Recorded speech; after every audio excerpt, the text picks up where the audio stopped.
Hello, আমি অনু। তো এখন বাজে দুপুর 3:15। তো বাবিন সোনাই স্কুল থেকে ফিরবে, স্কুল থেকে ওর ফেরার সময় হয়ে গেছে, তাই ও এসে কি খাবে, তাই জন্য ভাবলাম আজকে ম্যাগিটাকে একটু অন্যরকমভাবে বানানো যাক। আমি প্রতিদিন ওকে চেষ্টা করি নতুন নতুন ভাবে কিছু খাবার দেওয়ার, কারণ প্রতিদিন তো এক খাবার খেতে আমাদের কারোরই ভালো লাগে না। তো তাই সেই রকমইভাবে আজকেও একটু ম্যাগিটাকে একটু অন্যরকমভাবে বানিয়েছিলাম, মানে পাহাড়ি স্টাইলে। অনেকেই খেতে পছন্দ করে। তো এদিকে আমার ম্যাগি হতে হতে দেখি ও স্কুল থেকে এসে গেছে। তো ওর আগে এসে কাজ, বিছানায় একবার শুয়ে পড়া, জোর করে রোজ তুলে দিই, সেরকম আজও তুলে দিয়ে বললাম চেঞ্জ করো, আগে ফ্রেশ হও। তো ওইদিকে ও ফ্রেশ হয়ে আস্তে আস্তে আমি ওকে ম্যাগিটা দিয়ে দিয়েছিলাম। তো আমি বললাম ম্যাগিটা খেয়ে কেমন হয়েছে বলো। ও বললো দারুণ হয়েছে। খেয়ে একটু শোবে তো, একটুখানি শোবে, নাহলে পড়তে পারবে না। বিকাল হয়ে যায় তো কি হয়েছে, কটা বাজে সবে?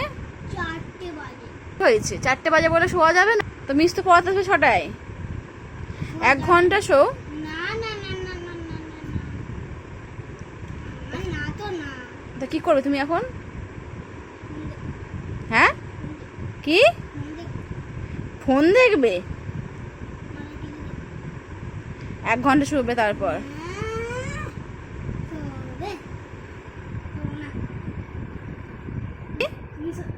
আমি শোবো, তুমিও শোবো? হ্যাঁ, তুমি খাইয়ে দাও, কেন?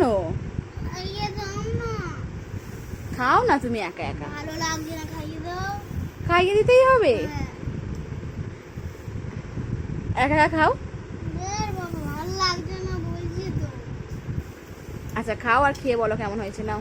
বললাম তো কি ভালোই।